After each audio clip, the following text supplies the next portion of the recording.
तो मूवी की शुरुआत होती है और हम सेंट्रावेल नाम के एक प्लेस को देखते हैं और यहाँ पर हमारी मुलाकात होती है दो पुलिस वालों से। और ये दोनों पुलिस वाले इस जंगल में अपनी रिपोर्टिंग करने के लिए आए होते हैं। दरअसल इस गांव के रहने वाले एक आदमी ने अपने मिसिंग चिकन्स की रिपोर्ट दर्ज कराई थी, जिसके सिलसिले में ये दोनों पुलिस वाले वहाँ के रहने वाले हरमिट बॉब से बात करने के लिए आए होते हैं। और यहाँ पर हम जानते हैं कि हरमिट बॉब एक विचित्र तरह का इंसान है जो कि बहुत जमाने से उसी जंगलों में रह रहा होता है। और ये इंसान इतना अजीब होता है कि वहाँ के कीड़े मकोड़ों और जीवों को खाता था और साथ ही साथ ये काफी बेहुदा टाइप का आदमी होता है। और यहाँ पर ये इन दोनों पुलिस वालों की जरा भी रिस्पेक्ट नहीं करता। इसके बाद वो उन पुलिस वालों को वहाँ से भगा भी देता है, लेकिन इसके बावजूद भी वो दोनों पुलिस ऑफिसर उसको गिरफ्तार नहीं करते, क्योंकि ये ऑफिसर उसे अपने बचपन से जानते थे और इन्हें यहाँ पर लगता है कि वो किसी को यहाँ पर चोट नहीं पहुंचाएगा। इसी दौरान जब ये दोनों ऑफिसर अपने घर के लिए जा रहे होते तो उन्हें एहसास होता है कि शाम के 8 बज चुके हैं, लेकिन अभी भी उजाला है और दूसरी तरफ ऑफिसर क्लिफ की घड़ी भी बंद हो चुकी है।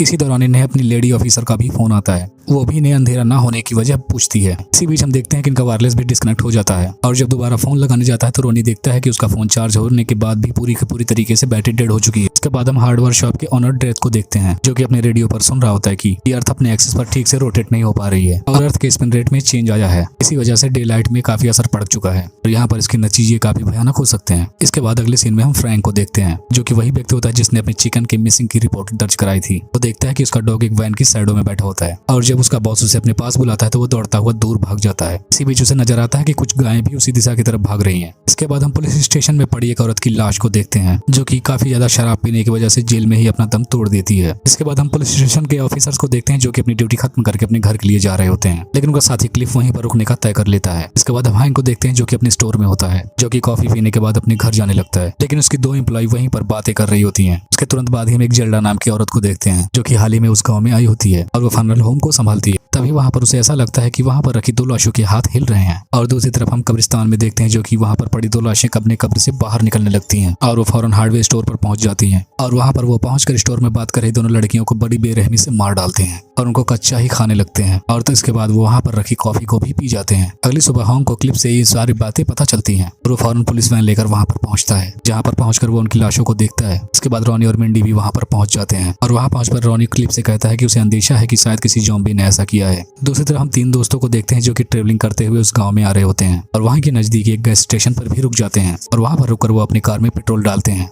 तब वो वहाँ के मौजूद एक स्टाफ से वहीं के नजदीकी किसी होटल के बारे में पूछने लगते हैं। तब वो उसके बताए हुए जगह पर पहुंच जाते हैं और वहाँ पर क्लिफ और रॉनी पहले से ही मौजूद होते हैं। तो वो दोनों ऑफिसर उन्हें रात में ना निकलने और अपने कमरे का दरवाजा बंद करने की हिदायत देते हैं, लेकिन वो उनकी बातों को हल्के में ले लेते हैं। इसके बाद वो दोनों ऑफिसर्स हुई मौतों के सिलसिले की जांच करने के लिए कब्रिस्तान पहुंचते हैं और कब्रिस्तान में पहुंचकर वो देखते हैं कि 2 कब्रें वहाँ पर खुली हुई हैं और उनका ये सब करते हुए वहाँ का हरमिट, जो कि जंगलों में रहता है, वो उन्हें देख रहा होता है।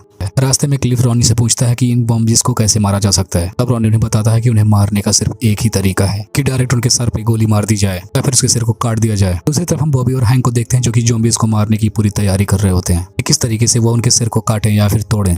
और दूसरी तरफ हम उन तीनों फ्रेंड्स को देखते हैं, जो कि किसी होटल में रुके होते हैं और वो तीनों भी वही न्यूज़ देख रहे होते हैं और उन्हें ये देखकर उन्हें भरोसा भी होने लगता है कि वो पुलिस ऑफिसर उनसे सच कह रहा होता है। इसलिए तब वो उठते हैं और अपने दरवाजे को अच्छे से लॉक कर लेते हैं। इसके बाद हम देखते हैं जब दोबारा फिर से रात होती है तो फिर से कब्रें खोलने लगते हैं और उनमें से मुर्दे वापस निकलने लगते हैं और वो गाँव में जाकर मोटल के ऑनर को पकड़ लेते हैं। इसके बाद वो भी उन्हीं की तरह ज़ॉम्बीज में बदलने लगता है। दूसरी तरफ हम देखते हैं उन तीनों ऑफिसर जो कि ज़ॉम्बी से लड़ने के लिए अपनी गन को तैयार कर रहे होते हैं। इसी बीच वहाँ पर रखी हुई उस लड़की की लाश उठ खड़ी होती है और उनको डराते हुए उनकी ओर बढ़ने लगती है। अभी हम देखते हैं रॉनी वहाँ पर पड़ी तलवार को लेकर उसके सर को धड़ से अलग कर देता है। दूसरी तरफ हम देखते हैं वो ज़ॉम्बीज अब पूरे गांव में फैल चुके थे और यहाँ पर हमें ये भी पता चलता है कि इन ज़ॉम्बीज को मरने के बाद भी वो चीजें ज्यादा पसंद थी जो कि वो जीते जी पसंद करते थे। दूसरी तरफ हम देखते हैं कि ज़ॉम्बीज बॉबी और हैंक के ऑनर पर भी अटैक कर चुके हैं। तब वो दोनों उनमें से बहुत सारे को खत्म भी कर देते हैं, लेकिन आखिरकार वो ज़ॉम्बीज उन पर भारी ही पड़ जाते हैं और वो भी ज़ॉम्बीज में कन्वर्ट हो जाते हैं। और दूसरी तरफ हम ऑफिसर ज़ेल्डा को देखते हैं, जो कि वो ज़ॉम्बीज से बचते बचाते खुद को उनके पास पहुंचती है और फाइनली जब उनके सबके पास पहुंच जाते हैं तो उनसे हाल पूछती है। वहाँ पर ऑफिसर्स उसे कहते हैं कि उन्हें पेट्रोलिंग के लिए जाना चाहिए, जिससे वो कम से कम कुछ लोगों को आगाह तो कर सकेंगे। तब ज़ेल्डा उनसे कहती है कि वो वहाँ पर रखी सारी चीजों को मॉनिटर कर सकती है और वो अपनी काबिलियत से खुद को उन ज़ॉम्बीज से बचा भी सकती है। वहाँ पर रखे गए सारे कंप्यूटर और रेडियो को भी संभाल सकती है। और यहाँ पर रॉनी को ये सब सुनकर बहुत अजीब लगता है। तब उनसे कहती है कि शायद उन्हें कब्रिस्तान में दोबारा से मिल जाए। तब वो रॉनी से उसके पर्सनल कार की चाबी भी मांग लेती है। तब कार की चाबी रॉनी उसे दे देता है। इसके बाद हम देखते हैं वो तीनों गाँव में पेट्रोलिंग के लिए निकल पड़ते हैं और वो अपने साथ में कुछ हथियार भी ले लिए होते हैं, जिससे कि वो रास्ते में आ रहे ज़ॉम्बीज को काटते हुए जाते हैं। तब वो फौरन ही मोटल के पास पहुंचते हैं और उन लोगों से मिलने की कोशिश करते हैं, क्योंकि तीनों फ्रेंड्स उसी मोटल में रुके होते हैं। और जब उस दरवाजे को जाकर खोलते हैं तो वहाँ पर देखते हैं तीनों फ्रेंड्स मरे हुए हैं और उन्हें उन्हीं ज़ॉम्बीज ने मार दिया है। इतना देखने के बाद रॉनी उन तीनों के सिर को काट कर अलग कर देता है ताकि वो फिर से ज़ॉम्बीज ना बन सके। लेकिन यहाँ पर ऑफिसर मिंडी देखकर ये सब कुछ बहुत घबरा जाती है। इधर हम जेंडा को कुछ कंप्यूटर में करते हुए देखते हैं और हम देखते हैं शीशे के बाहर से बहुत सारे ज़ॉम्बीज इकट्ठा हो चुके थे जो कि उस पर अटैक करने की कोशिश कर रहे थे। दूसरी तरफ हम देखते हैं बहुत सारे ज़ॉम्बीज जो कि ऑफिसर के कार को भी घेर रखे थे। उनमें से एक मिंडी की ग्रैंड माँ भी होती है। तब मिंडी ये सब कुछ देखकर खुद को रोक नहीं पाती और जैसे ही वो दरवाजा खोलकर बाहर जाती है वो भी मारी जाती है। दूसरी तरफ हम जेंडा को देखते हैं जो कि रोनी को कार लेकर कब्रिस्तान की तरफ जा रही होती है और हम देखते हैं कि जब जेंडा कब्रिस्तान में पहुंच जाती है तो वहां पर मौजूद सारे ज़ॉम्बीज को एक करने मारने लगती है। तभी हम देखते हैं वहां पर एक स्पेसशिप आ जाती है और जेंडा उसमें बैठकर चली जाती है और ये चीज रोनी और क्लिप भी देख रहे होते हैं और इससे ये मतलब निकलता है कि वो औरत एक एलियन भी हो सकती है। लेकिन इस बात का हमें पता नहीं चलता कि आखिर वो चीज क्या थी और कहां से आई थी। इसके बाद हम देखते हैं कि रोनी और क्लिप अपनी कार से बाहर आ जाते हैं और वो तीनों वहां पर मौजूद सारे ज़ॉम्बीज को एक एक करके अपनी गन से शूट कर देते हैं। लेकिन इसके बावजूद भी वहां पर ज़ॉम्बीज की संख्या बहुत ज्यादा होती जा रही थी और फाइनली वो सारे ज़ॉम्बीज उस ऑफिसर को मार डालते हैं और उन्हें मारकर अपनी ही तरह बना लेते हैं। और इस दौरान भी उनके साथ ऐसा होता हुआ बॉब भी वहां पर छुप कर देख रहा होता है और इसी को दिखाते हुए ये मूवी यहीं पर एंड हो जाती है। तो शायद इसकी एंडिंग हमें इसकी मूवी के अगले पार्ट में देखने को मिले।